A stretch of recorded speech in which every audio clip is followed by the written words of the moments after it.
is a principality. So the head of state is a prince. The financial sector.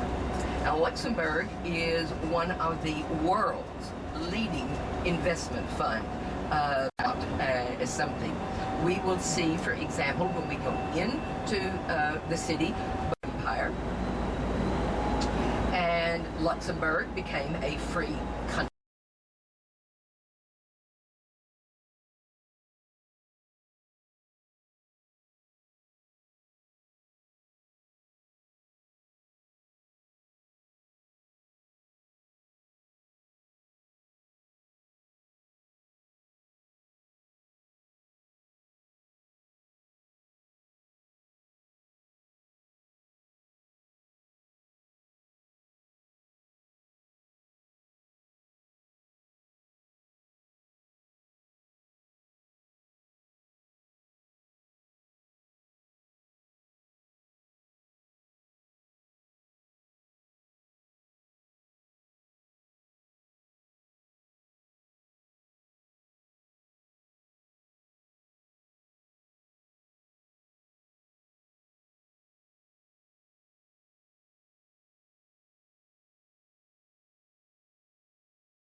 Luxembourgers, unlike the Germans and the French and the Italians, do not dub their movies. They show them in the original language.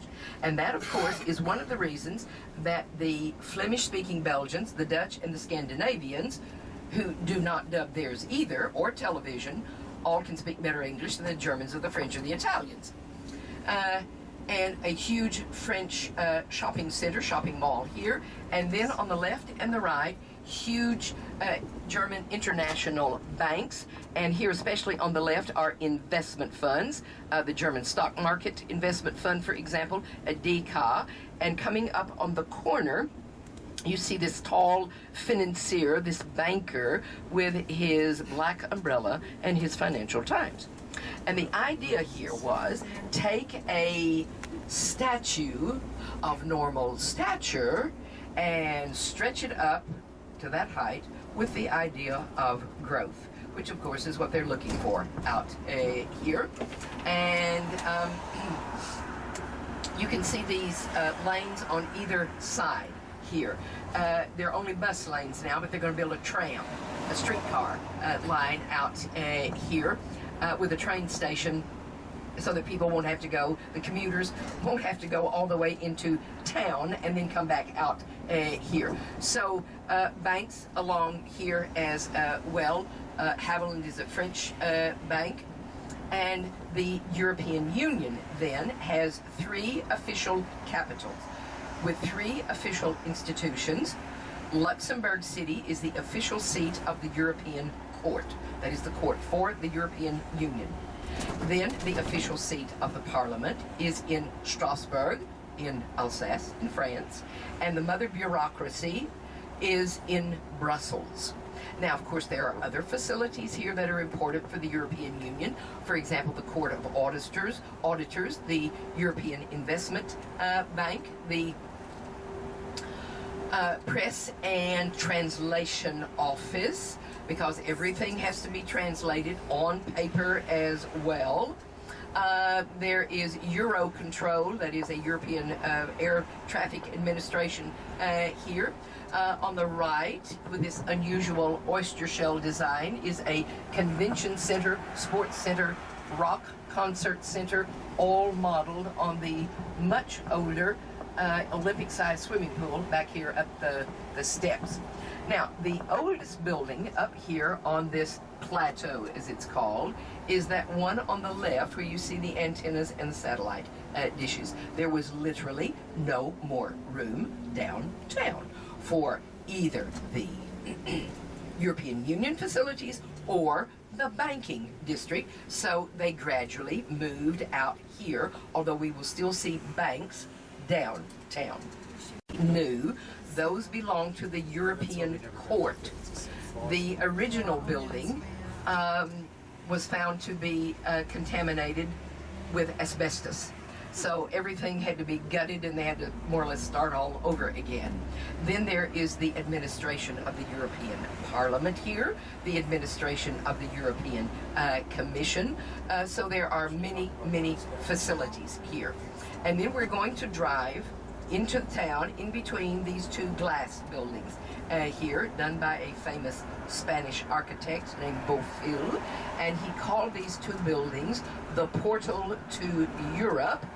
And that's what I feel like sometimes. I live in cozy, comfortable Trier, but when I come to Luxembourg, I've come to Europe because this is such an international place here. Now, behind the glass building, you can already see some glistening white back there, and then you'll see the front of the building in just a second with all of these columns. This is the Luxembourg Philharmonic. It's about 5 years old now. Luxembourg has its own Philharmonic Orchestra of European ranking going back into the 1930s. That is, they made a deal with the BBC in London that wanted to have relay stations for its broadcasts on the continent. And so Luxembourg said, okay, we'll make this deal with you. It's crowded at quitting time here in the evening, as you might imagine. Now, we're going to cross a little river into town, into the city. Luxembourg, of course, is the capital of a sovereign country, is full of embassies, consulates, and so on. It's the seat of an archbishop. There is some industry still here, so the middle lane. Villeroy and Boch, the famous porcelain manufacturer, still produces here in the city, although it's headquartered. And you see these plexiglass barriers here. These are to prevent suicide attempts. As one Luxembourg woman whom I know told me, the people who live in the valley down below, they got tired of finding quarters was during the Battle of the Bulge. Now, we're going to turn left here, going literally in the park here. And so it goes around, as I say, in a crescent shape around the west side of the city. And underneath this park, as in other parts of the city, there are so-called casemates. And instead of building a modern monument, they just left the Boulevard Royal, the Royal Boulevard. This was where the last medieval wall ran, to our left and to our right. So we turn left here. And Boulevard, a strong hold. Now, this building here on the left, it looks like a French chateau from about 1600 or so. That was actually built in the 20th century and is the city indoor swimming pool. To where this old castle, this little castle was. And underneath are casemates. They're probably closed now, but they are a great attraction, especially for school kids who have an absolute bang-up good time down there, blasted out of solid rock. And we're going to have it, so straight ahead.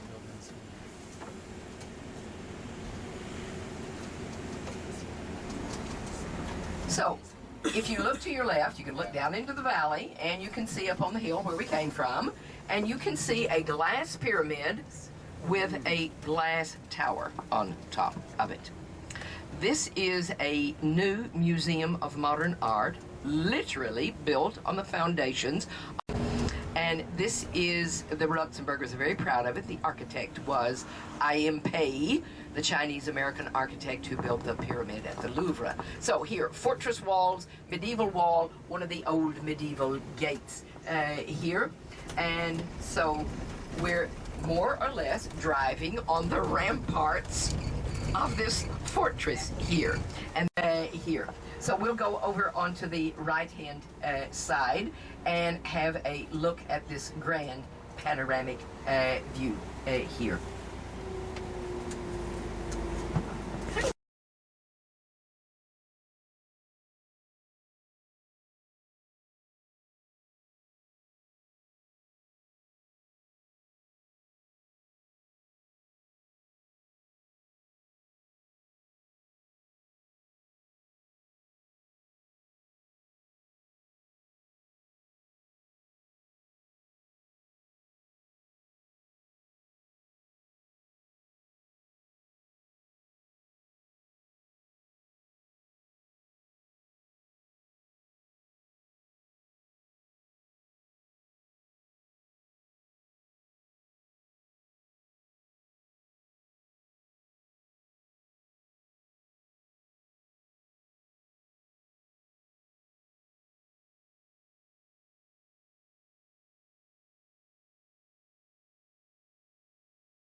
his idea was that you put all of the animals, the horses for mounted troops, pigs, cows, whatever, transport food for the soldiers on the march, barracks, instead of billeting people, soldiers, into people's houses, which of course did not do much for public relations.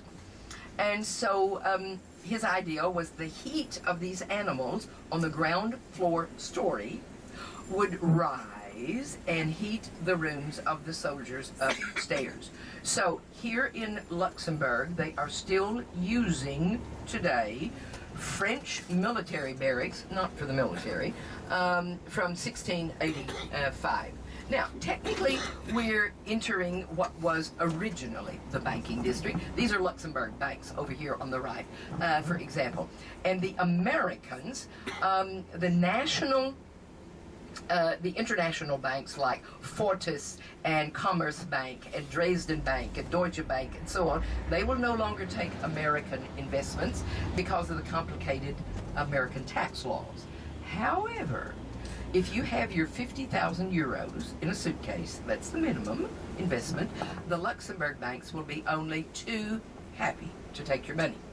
Now, offered them for sale to the German government. They wanted to make a treaty with Switzerland on this so that it would be just like with Luxembourg, with paying the tax in one lump sum. But the Social Democratic Party, which is probably going to wind up in the great Grand Coalition, they put the squelch on that just to irritate the Christian Democratic Party who was in power. So that didn't come to fruition. That would be of, quote, tax evasion. That is discretion, but payment. And on top.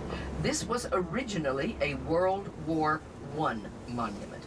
But when the Germans invaded, they invaded all on the same day at the same time, May the 10th, 1940, Holland, Belgium, and Luxembourg.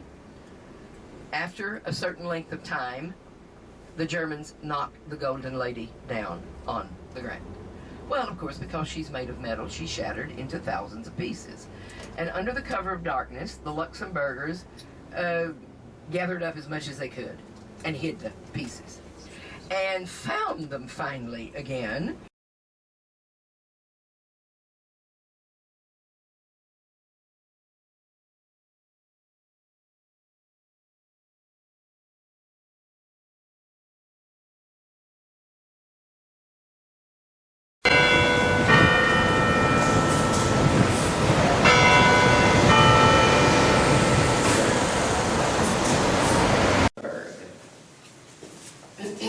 Son of the Holy Roman Emperor Henry VII, father of the Holy Roman Emperor Charles IV.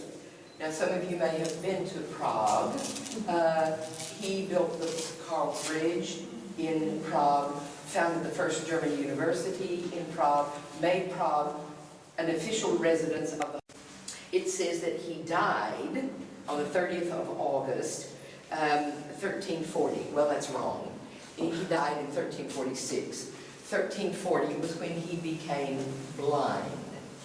And as you saw, he did not make it as Holy Roman Emperor. His father and then his son. And this was during the so-called 100 Years' War, this gigantic war between France and England, where, as it said, the English won all of the battles, but France won the war. And so he wanted to fight on the side of the French at the Battle of Crécy in 1346. And because he was blind, he ordered his soldiers to tie him to his horse. And he fell in battle. He died. And the victor was King Edward III of England, and his son, the so-called Black Prince. He never made it as king. He died before his father did. And according to the story, the Black Prince was so taken emotionally with his heroic death that he took up the coat of arms of this blind John of Bohemia, as he was called, or at least is called today, and took it back to England. And this coat of arms has 3 feathers on it, and underneath it says, Ich dien, in German, I serve. And that still today is the coat of arms of the Prince of Wales of England. Yeah. Now, that's not the end of the story, however. Between 1346 and 1946, 600 years, blind King John of Bohemia moved no fewer than 7 times. He was buried at various places here in Luxembourg City. And then, at the beginning of the 19th century, he was taken to Germany by one half of what became the famous porcelain manufacturing company, Villeroy and Boch.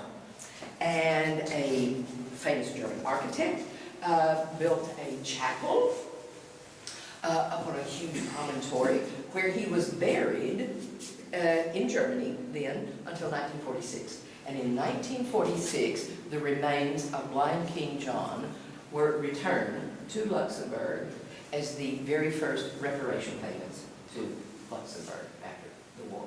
So for the Luxembourgers, this is the last great night in the Middle Ages. Why did the Germans?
One of over 1,000 is at Utah Beach in Normandy, and this symbolically is a marker.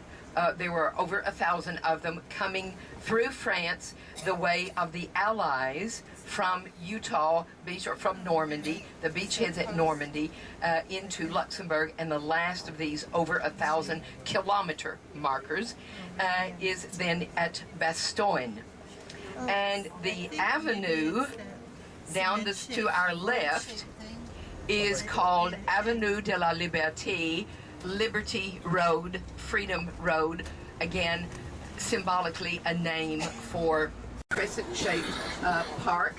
And here on the left, coming up on the left, is the synagogue. There's a community Seder meal for Passover at the Hilton Hotel, and so on. Now, we are in Boulevard Joseph II. Now, I mentioned him when we were at the Old Castle, the one from the Mozart movie, Amadeus, as I say, the next to last of the Austrian Habsburgs, the Holy Roman Empire. And in his part of the world, that is in Eastern Europe, he freed the Jews, that is, made them citizens like everyone else, before the French Revolution. That is, in the West, it happened with the French Revolution. And a part of the Jews becoming normal citizens like everybody else, with the same rights as everyone else, was that they had to take on normal last names like everybody else. And so in Eastern Europe, you more or less bought your name. So let's say if you had a friendly magistrate, which was not likely, and you had enough money, then you could get yourself a name like Goldsmith, or Silverman, Silberman. For example, some of you might know the famous American, now deceased opera singer Beverly Sills. Her real name was Belle Silverman. And you could have gotten a name like Bernstein, as in Leonard Bernstein. Yeah, which is the German word for amber. Now, amber, as you know, is this fossilized rosin. Sometimes you can find an insect in it. Lots of jewelry still made out of amber today. It was a prized. Actually, in German, that word is Rotschild,